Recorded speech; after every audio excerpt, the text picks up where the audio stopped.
Good evening and welcome to the Unicorn Centre, where we're here with the dressage coach for the inaugural lecture demo, which is live. So we have Maddi here, creator and founder of the dressage coach, and Sam Skinner and Wu. They're going to be going through several movements and breaking it down from the beginning all the way through how to establish these movements. These are also comprehensively described through the Dressage Coach app, which is available online on the App Store and on Google Play. So we have several questions and answers going throughout the next hour. So if you have any questions, please do pop them on Facebook and we'll answer them as we move forward. So that's due, hand you over to Maddi. Thanks, Charlie. So we're really excited to be here tonight. We've had a great day on first day of our camp, and we've done some fantastic training, lots of amazing combinations today. Now we're lucky enough that Sam has joined us all the way from Wales to come and show us how to do some movements. What we want to do for you tonight is break down how things start, so from the basics, and how they develop through to those more advanced levels. So we're just going to run through some basic things, moving it right the way through, letting you have a look, seeing a real horse and rider combination going through and just showing you, you know, how it works, how sometimes it might not, and that's fine. That's all part of training.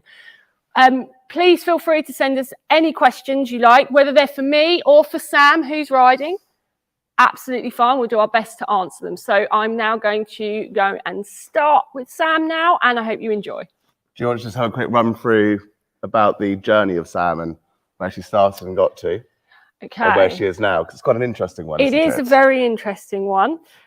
Maybe, well, I would say maybe Sam's better to answer that, but she is a bit busy with Wu. So Sam got Woody as an unbacked youngster. She has backed him herself. She has trained this horse solely herself. She is now competing him affiliated Prix St George. What's slightly more amazing about this is Sam actually has no facilities at home.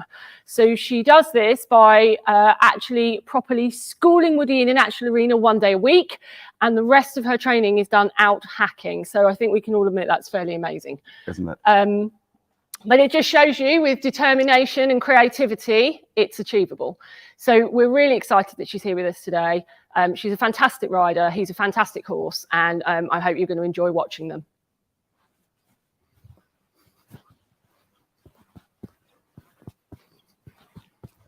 So Sam, if you just want to give Will a warm up like we would normally.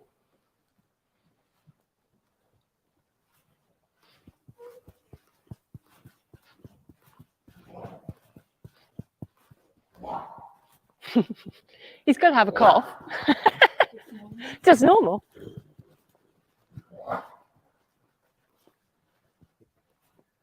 So guys, as you can see, Woody is a fairly large horse.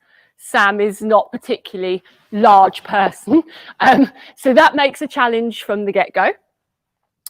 You can admit that he's certainly a lot for somebody her size, you'd think, but actually because she's trained him right the way through, he's actually brilliant for her, you know. He is a really nice forward-going horse for a big horse. He's actually very nicely off your leg all the time. And he is generally of that type of horse that really just wants to please. He just wants to do his best for her all the time. He finds the lateral work very easy. It took him a while to get there. But once the light bulb went on, he really did find it easy, and now he really excels in that. He is currently competing Prix St George, and he has started playing with a few more things going a little bit higher, and we're aiming him for Grand Prix. And he will, and she will. And he's just a really nice guy. We really, really, really love his trainable temperament. He wasn't always particularly of that mindset. Again, a light bulb kind of went on and off he went. So you can see he's a fairly loose horse. He takes a bit of time in new environments to relax, but Sam knows exactly what she's doing with him now when it comes to this. He does have a habit sometimes when he's tense.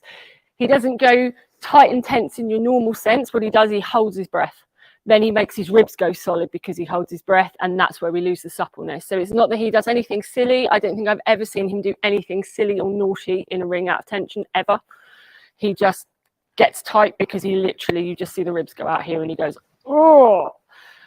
But he's really improved with that. He's getting so much better, and the more Sam does with him, the better he's been.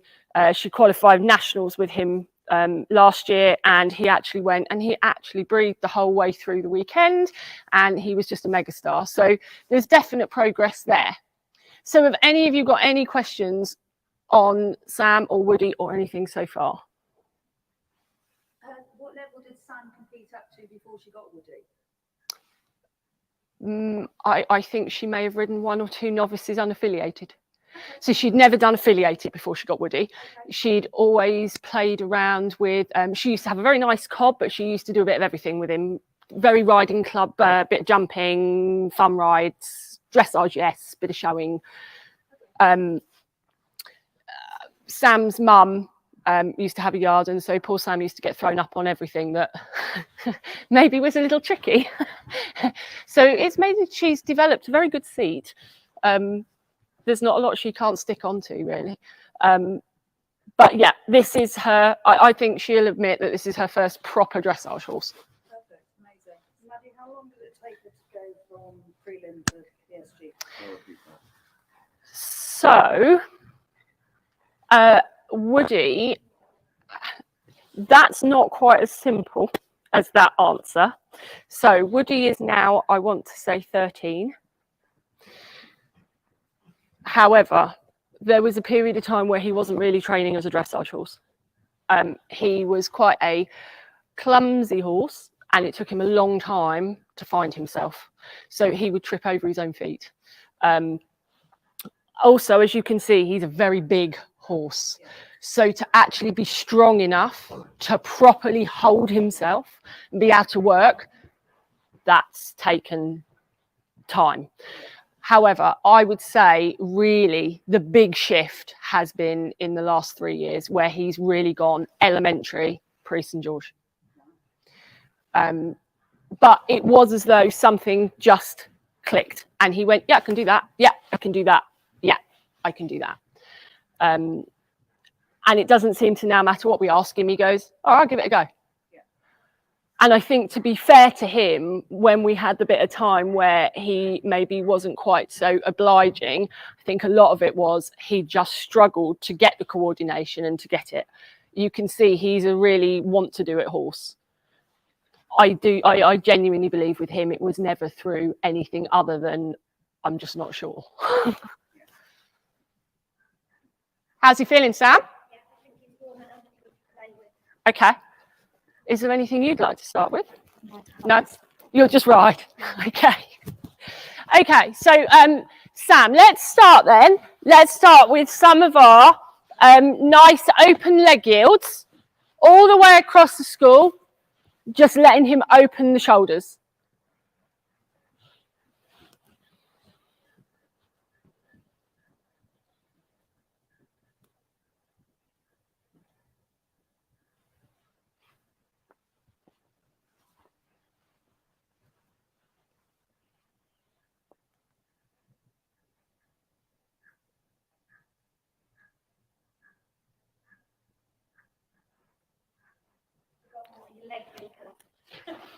It's all right, it doesn't matter. We're going to switch it into the half pass leg yield, half pass anyway. Very good. So we'll just do one leg yield back the other way. And now just ask him just to be a little softer through the pole. Just a touch. Yeah, that's it. Yeah, that's better. Good. Lovely.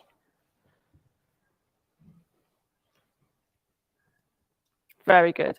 So there you can really see that he just finds that easy. Okay, so Sam, let's change this now to half pass, leg yield, half pass.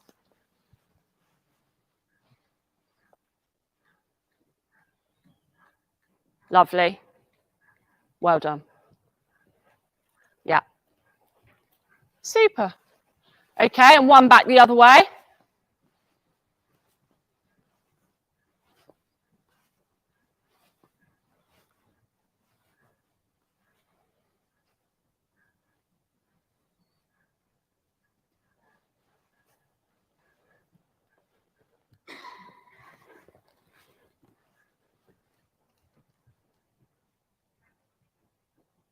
Very nice. Okay, Sam, let's have a little play with the shoulder in travers.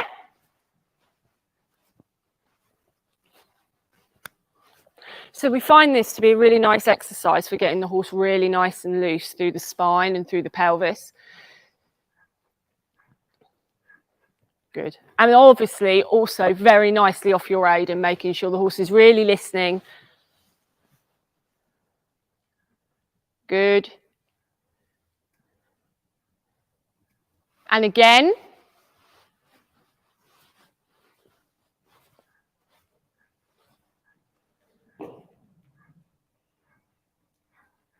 Nice. Well done.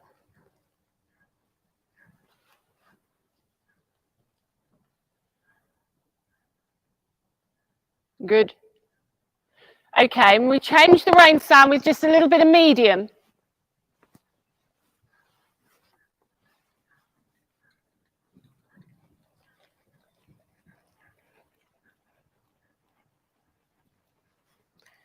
And what I love about him is he has a genuine medium which comes from the hind.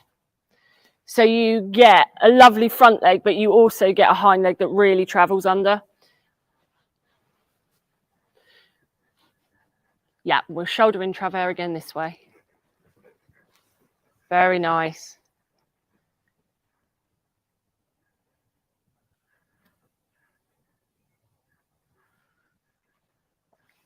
Good. Again, just make sure he's around your inside leg.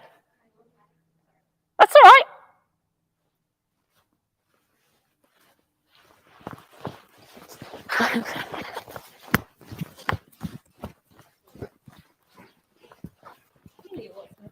What's going wrong? Bouncing around. It's been really good.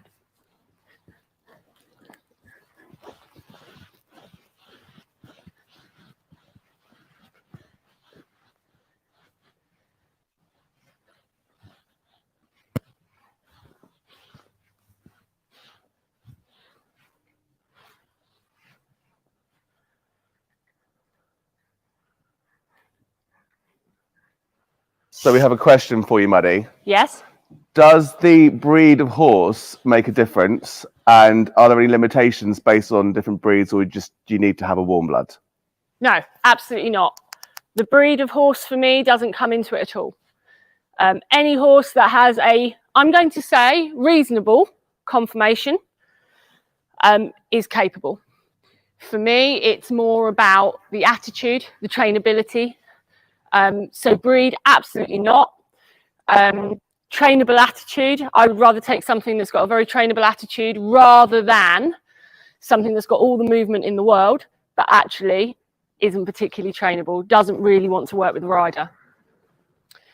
You can always improve a horse's way of going, but you can't always change their mindset. So absolutely not. Any horse is capable. I've got another horse that hopefully might be able to come next time, who is a big gypsy cob, and he piaffes, he passages, he does canter pirouettes, and yet he was thrown out of a riding school for being useless. Well, what can you say? He's not useless. He's very capable. Okay, Sam, let's ride the travers, and we'll play with the forward and back in the travers.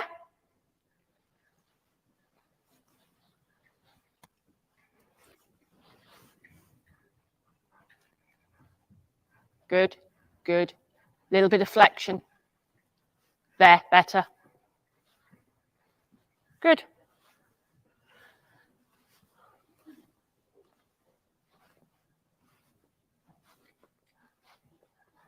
Yeah, lovely. Yeah, just ask him for that little bit of push. That's nice. And then straighten. Yeah, yeah, yeah. Good. Okay, and Sam will change the rein again with some medium.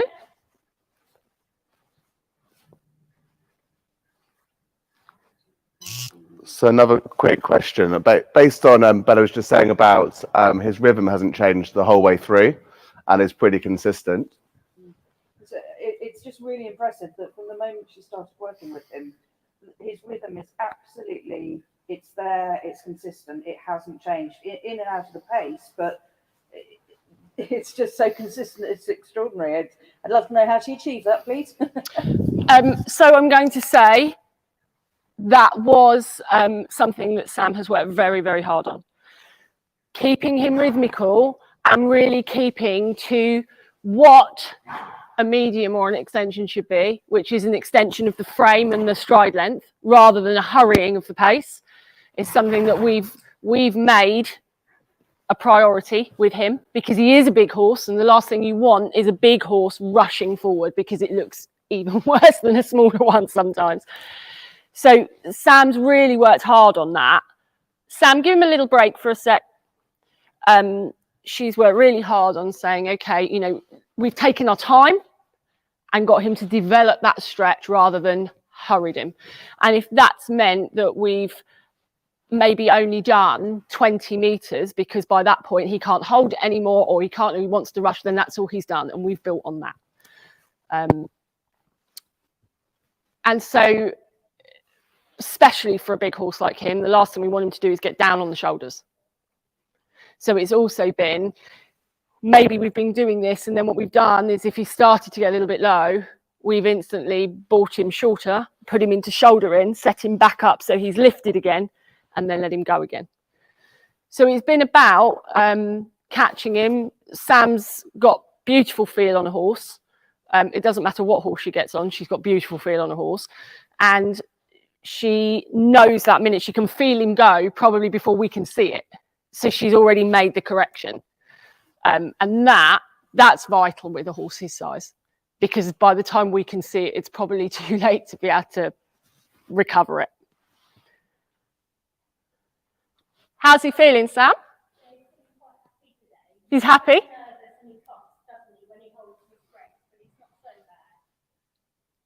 I think he looks really chilled for being somewhere he's never been before. I think he's really relaxed. Yeah, we'll pop him up to canter now.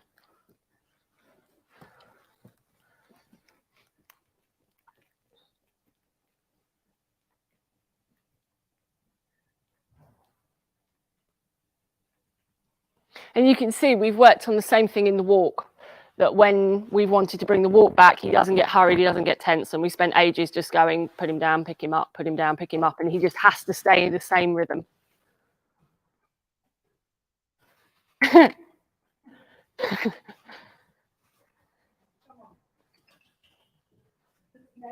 Yeah, I know.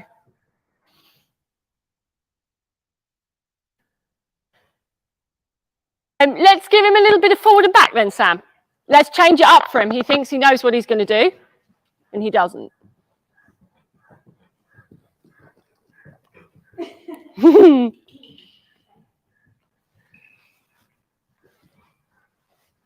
Good.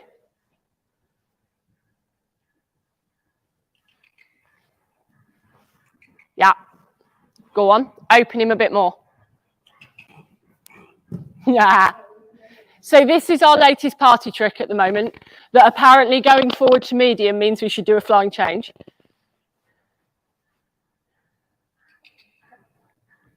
That's better. There he is. Well done. Good. Okay, Sam, let's bring him across the diagonal then, and we'll do one change.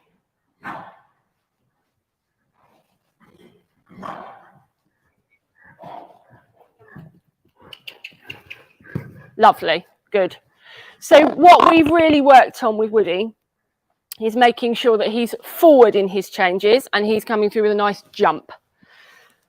So we always start by riding the changes really forward so that he has that thought about him, that he wants to be forward, he wants to take her forward. And then we get a lot of expression and height in the change, and that's what we want. Because when it comes to where he is now and he has to be able to do the tempi changes, if we haven't got enough energy on change 1, by the time we've got to change 4 or 5, we're in trouble. Good. A little bit of travers. Very nice. So this goes back to sort of in relevance to the last question. how important are the scales of training, especially within your coaching? Vital.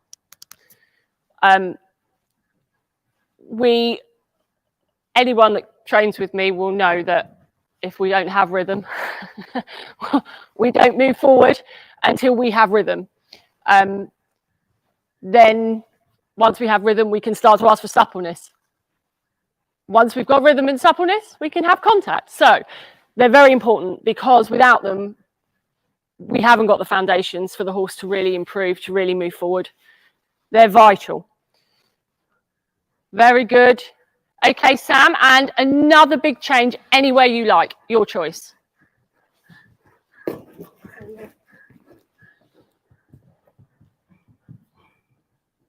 Okay, let's ride that one again.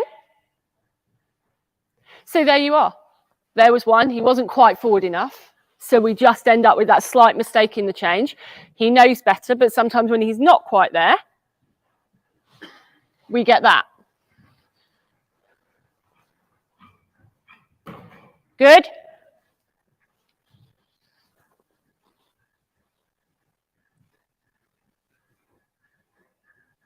Yeah, keep him in front of you. Yes. Lovely. Yeah, keep him. So there's the canter half pass work from the Prix St George. That he used to find quite hard, because he'd be so invested in his half pass that the weight would start to carry him that way when he was supposed to be changing and going back that way.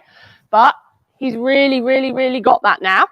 And Sam knows exactly how to have him. So Sam, can we show a simple change? Yeah.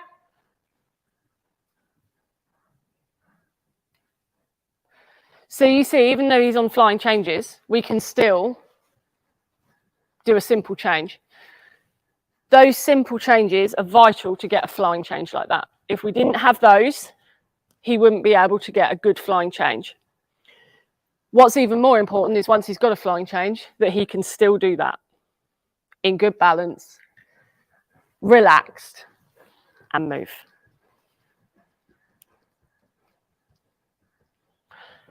What's also really important, and we'll show you in a minute, for a horse like this, that's this big, that needs to stay supple, he needs to be able to be in counter-canter and bending.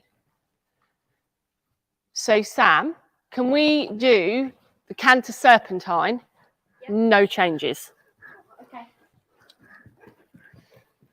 So this has been a challenge for Woody, because he's so big and he knows his changes and he thinks he's being a clever boy. So he goes, I know what you want. You'd like me to change and be really smart. So what we're going here is we're going to just ask him to stay in counter-canter, think about suppling his rib, staying balanced.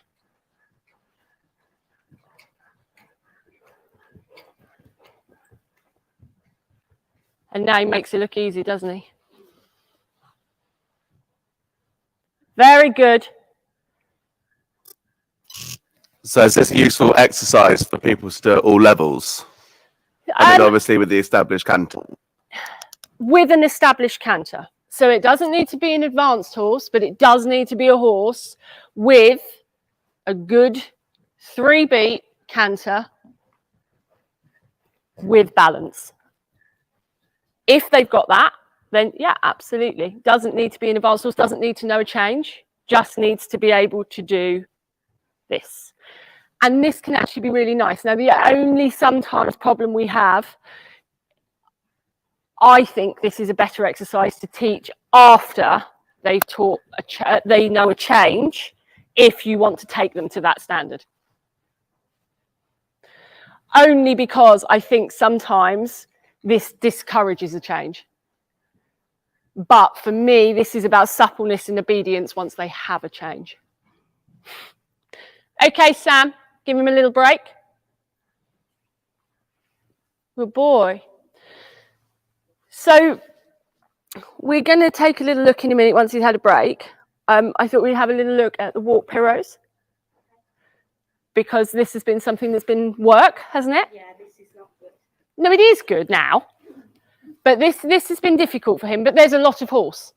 And he's got long legs, and he needs to move around. We have another question, Rach. Would you say that correct schooling is just for dressage riders, or is it? No. Right. Absolutely not.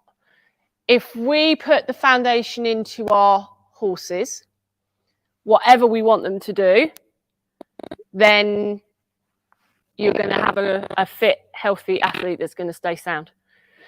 So I work with a lot of event riders, and I actually work with quite a few pure show jumpers, making sure their work on the flat is absolutely on point.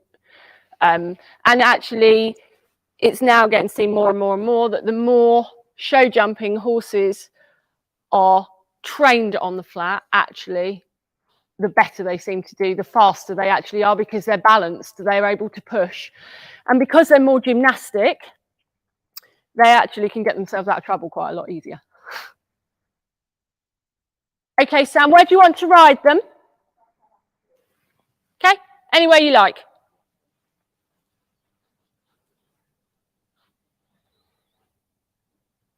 Sorry, Maddi, just quickly, we've got one on point at the moment. So for Sam, really, Sam, how did you decide at each level when you felt he was ready to step up to the next level of test?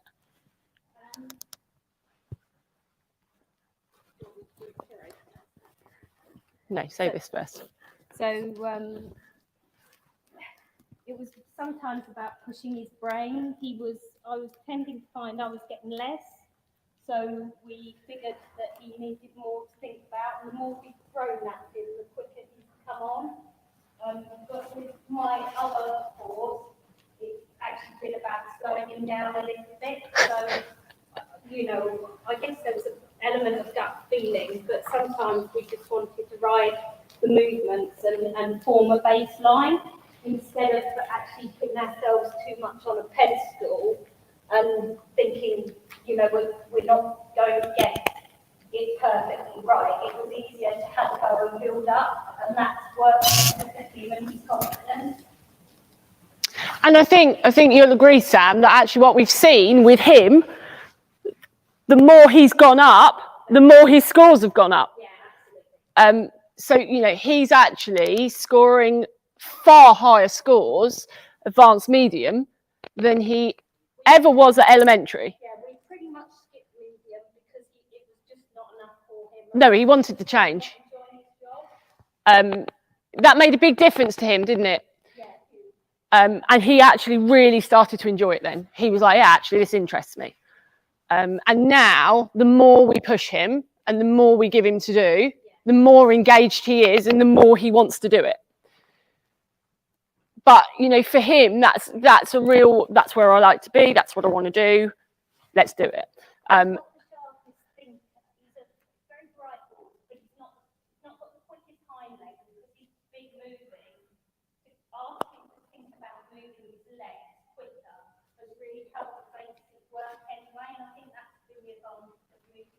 Mm-hmm. Whereas the other one, we need to almost slow his hind leg down.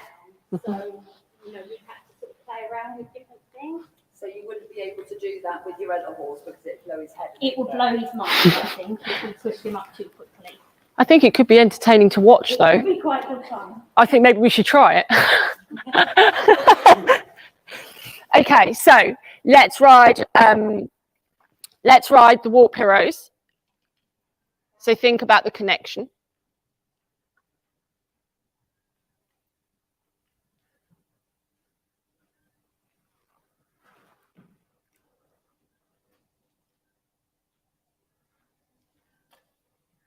Okay, so what did you think of that? Anyone? I thought it looked neat Yeah? enough. Yeah? But I thought his hind legs could probably be a little bit more on the spot, a bit neater then. Bit tighter? A bit tighter, yeah. I mean, like, it looked neat enough. It looked like a nice pirouette, but just, yeah. Sorry, Sam.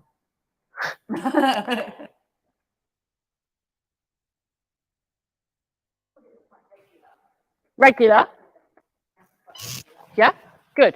So I think what we'll say is actually the one to the left is coming through quite nice. The one to the right, you're just getting a little bit of sticky.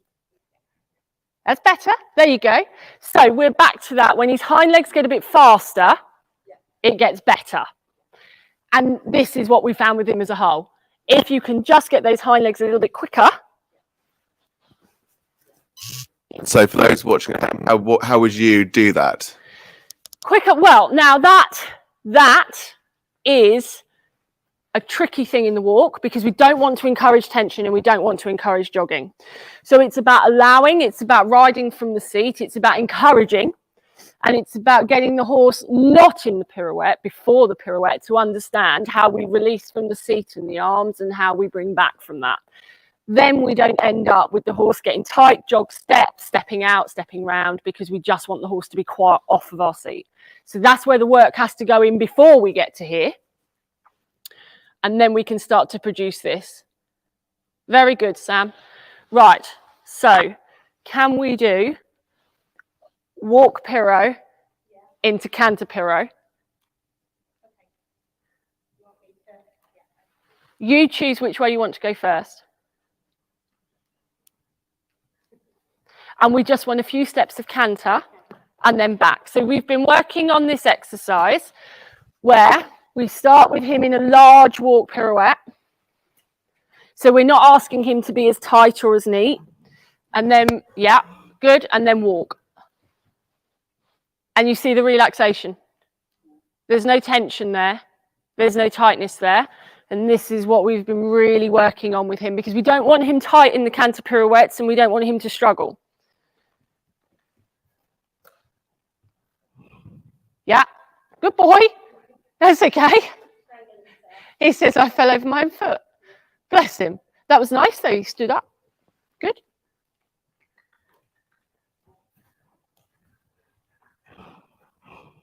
Very good. And walk. And that is exactly what you want, that he just walks into it. Nothing. One more this way, Sam, and we'll change the roam.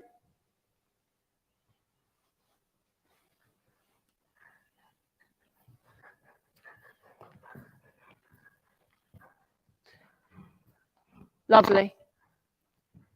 Very good. Very good.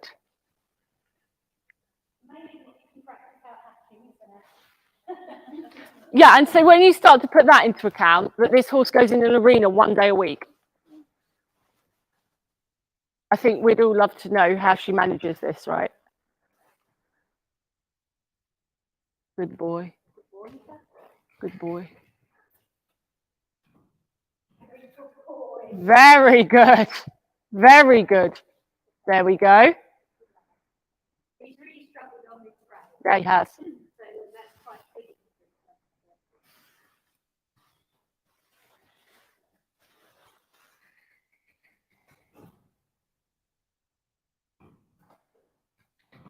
Well done. That's it. So this way, what we've purposely done, because he finds it harder this way, we don't want to lose the quality. So what we've done is we've just made it a bit bigger for him. So he still wants to keep the quality. He still wants to keep where he wants to be, but we've not squashed it down so much. Very good. Okay, walk him away from that now, Sam. Very good. Very good. So going back to the schooling about facilities, there is a sort of mini series on Facebook on that last year. Some of you may have seen, which we will re-push out again just to give you some tips. Yes, we and will. Hints of how to. Yes, definitely. Yes, hang on, he's on his way. I just wanted to ask you a question. Yeah. How much you feel you have to work with the riders' biomechanics and the horses' biomechanics separately? Oh, Sam, that's a question, isn't it? How much do we have to work with the riders' biomechanics and the horses' biomechanics separately? Quite a bit. Yeah, I would say probably me more than him. So silly things. I will make sure I brush my teeth with both hands. I will use the balls out hacking, for example. So that's the Franklin balls. For anyone that wasn't sure, that was riding with Franklin balls. Mm, You can't go wrong with a pair of balls between your legs. It's a low sailing. That's how it goes. So, yeah. So I'm frequently hacking. I'll put them underneath, then I'll take them away. I'll put them under my arms, take them away. So throughout sort of the hack, or you know, even if I'm just going down the road, I'll just cry because I'm pitching toes. So, and I've got bad hips because of it, like they're not aligned. So I have to sometimes find different ways of doing things because my toes don't want to go where they always should go. but look what you produce anyway. My theory is the para riders can do everything, so there's nothing stopping them.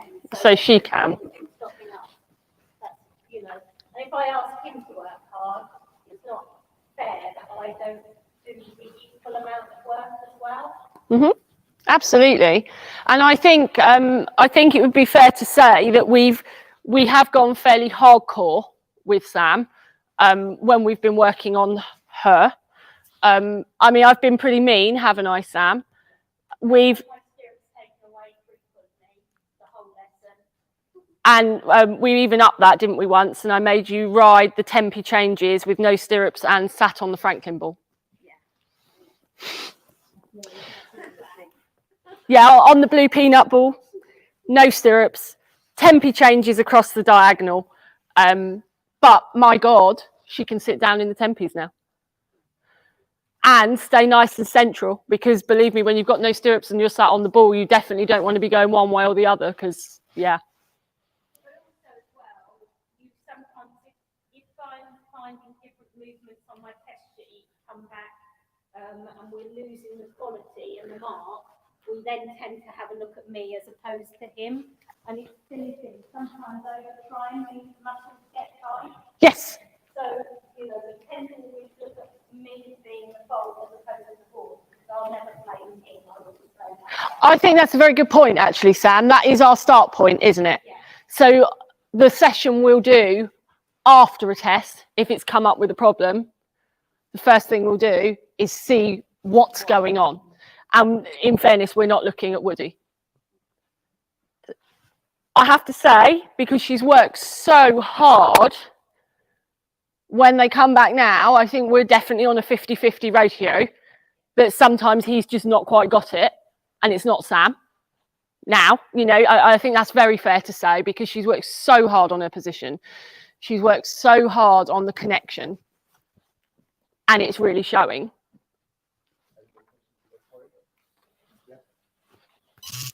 So leading on from that question, would you say that sort of groundwork off the horse would also be sort of important for when you then get back on and apply it to your riding? Yes, so definitely groundwork off the horse, and obviously everybody's an individual, so it's finding what works for you off of the horse. I do think as much as we work off the horse, we need to work on the horse on our position, because whatever we do here isn't going to be the same as sat how we sit on a horse.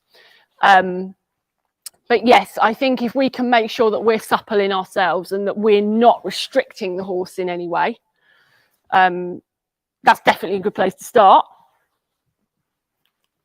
But I think, would you not agree, Sam, it's a bit of everything? Yeah. Off the horse, on the horse, with the horse.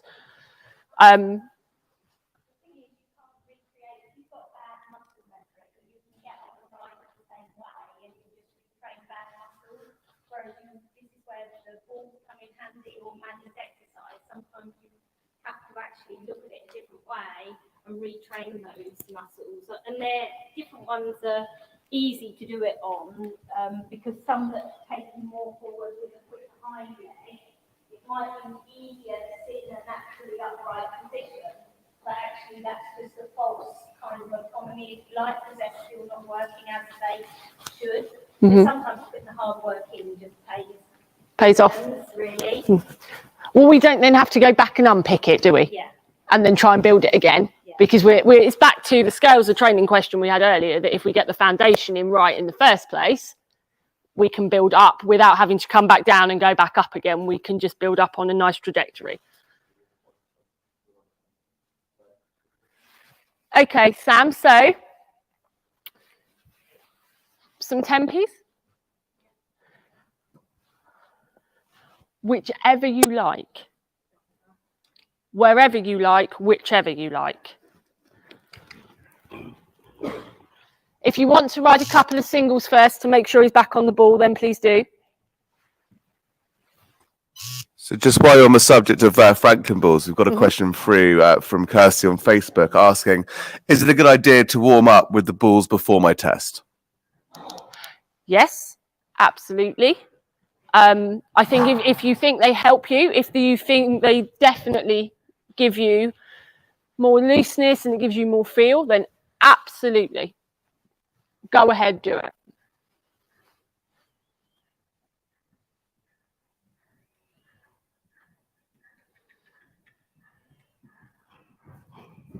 Good.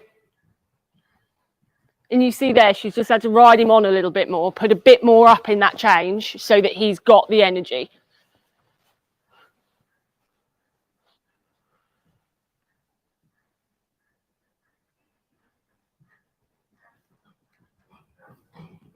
Good.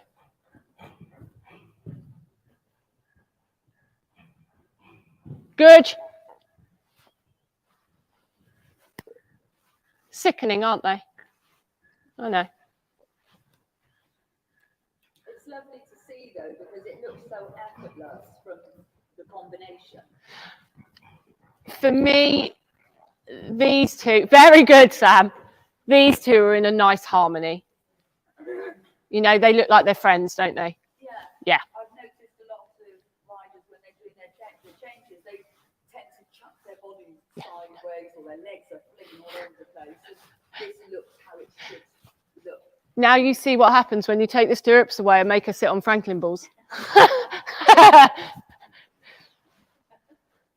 That's why we did it. It's just a little late. Push him on. Yes, good. Yeah. So I'm also a bit mean to Sam because I do make her practice these on alongside as well. And if I'm feeling really mean, sometimes on a circle. So how do you go about starting to teach the change to a horse? And especially for someone who hasn't ridden the change before? Fine. So vital number one, in fact, I'll let her do this and then I'll get her to show you. We'll show it. Nice. Sam, could you come back to trot?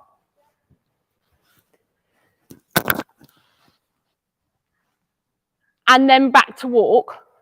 So if we were going to teach Woody to start changes, obviously we're going to do this in a much sped up way.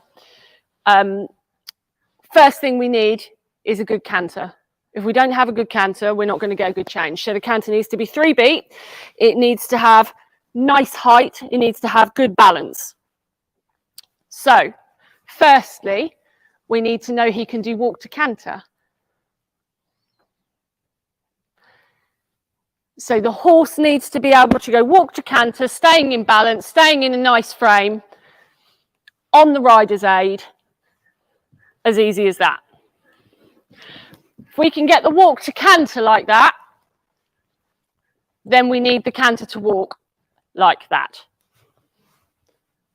So he needs to be relaxed like that, straight off the rider's aid. So we then start to ask for simple changes. So if we can ride a simple change with maybe 4 strides of walk. So we're going to start by riding a simple change like we want it in a test. 4 good strides, relaxed, and then ready to step off in the other direction. So this just has to be consistent. What we'd also want to be able to do is ask the horse to perform a walk to canter anywhere and onto any leg. So I'd want to, for instance, be walking down this long side on the right rein, but I want to ask at B for a left canter. So the horse must be that obedient.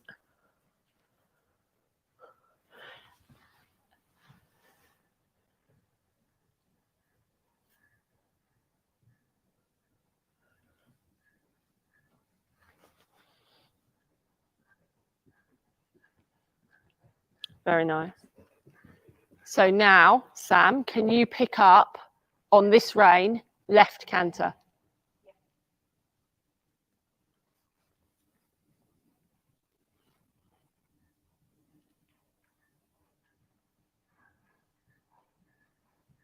And you see he needs to be able to do that. So wherever he is, whatever she asks, he has to be listening and he has to be able to do it. And then again, he needs to be able to walk from anywhere. So anywhere you like, a walk. There. Doesn't matter where he's come from. So then once we know we can do that and we've got the simple changes, we go back to the simple changes. But this time we'd want to ride a simple change with 2 strides of walk.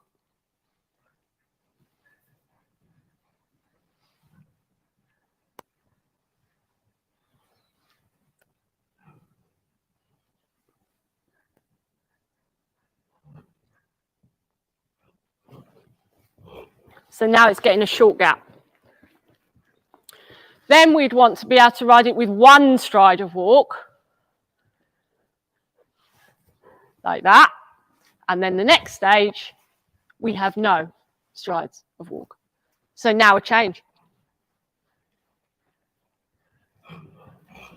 Like that. Good boy. He can walk. Good. So although that's very sped up because that wouldn't happen that quickly in real life, that's the process. So we need to be able to do this. And you could take that a step back and say the horse needs to be able to trot, canter trot in total balance before you start to ask for the walk to canters. Good. And I don't know if you noticed, all the while she was asking him that, did you see his ears flicking on her the whole time? Asking, questioning, have I got this right? Is that what you want? I'm listening. What's next? And that is a horse that wants to work with the rider. He's interested in her. He wants to know what she wants. So slightly off piste here. What's the best advice you can offer someone who's struggling with their confidence with their riding? Firstly, to enjoy it. Huh? Yeah, to come and ride in front of an audience. Firstly, to just enjoy your riding. Secondly, to ride for you and nobody else. And thirdly, to do it. Just do it, enjoy it, love it. And depending on by confidence what they mean, maybe seek the help of a coach, even a sports psychologist. If that's where you need to go to get over phobia or something that's really worried you, then that's absolutely fine. Works really, really well.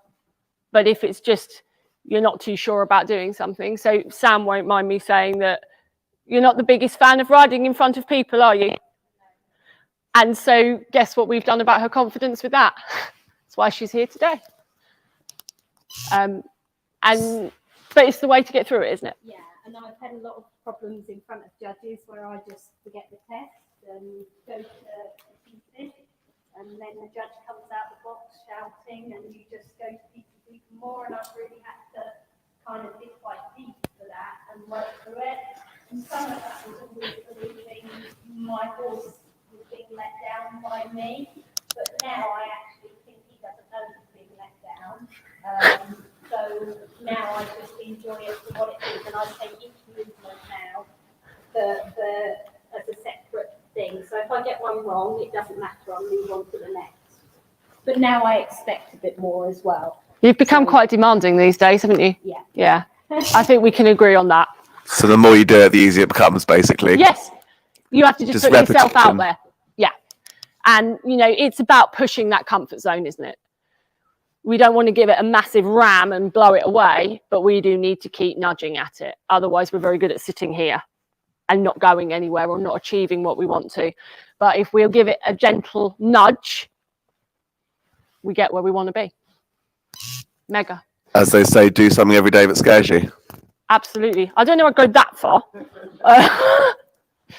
Right. Can we now show how we would stretch him off? So obviously he's worked quite intensely tonight. We've asked quite a lot of him tonight. So the important part here is that we make sure that we, at the end of the session, leave enough time to let him down properly. So we need to know that all those muscles have let go, that he's stretched that spine out, he's let everything go, and he's relaxed. We don't want him ending tight. We don't want him ending with all that lactic acid build up in those muscles, because he has put a lot of effort in. So we want to now just let him really see that he can stretch it all out. We still want him to be forward. He still needs to be connected, yes. But he can start to take the neck further and further down. Now, what we do, because he's such a big horse, the last thing we want him to do is go donk right the way down here straight away. That wouldn't do him any good. He'd get on the shoulders. He wouldn't do himself any favours, and he wouldn't let that back end off properly. So we gradually get him longer, lower, until he's stretched out. And what you can start to see now is that now he's letting go. He's starting to let everything go.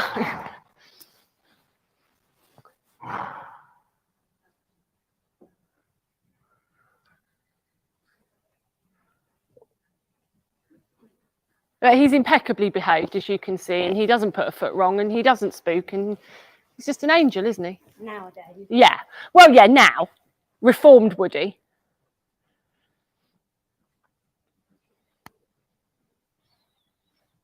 But then I think we're always ahead of him, aren't we? We don't give him, we give him enough leg. We're always one step ahead of him. Yep. We know him. We know him now, don't we? Am I right in saying that? He wasn't always the easiest horse in the world to work with. Yeah. She did used to spend more time off him than on him. But I'm a redhead, and you know what trouble they are. I think we can also say stubborn. Yeah. Determined. Stubborn. Stubborn. Definitely stubborn. And I think he definitely met his match with Sam. I think he thought this would be easy. It's been amazing watching them both. It's been really, really lovely watching. They're beautiful to watch, aren't they? They really are. Yeah. I just really, for me, that's, yeah. Yeah, absolutely. Nothing's pulled, nothing's forced, nothing's kicked, nothing's hauled. The horse does it because he wants to. He's enjoying it. Yeah, he is. Yeah. And he's not stressed. No.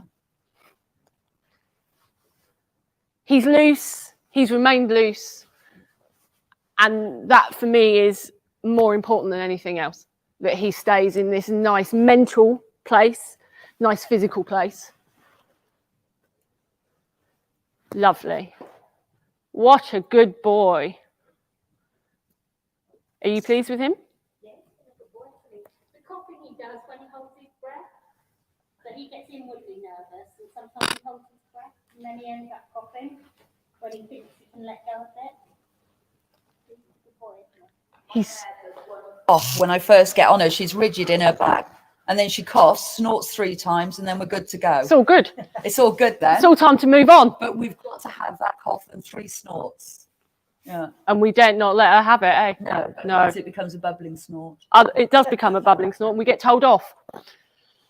Very good. Well, Sam, thank you very much for being an amazing guinea pig.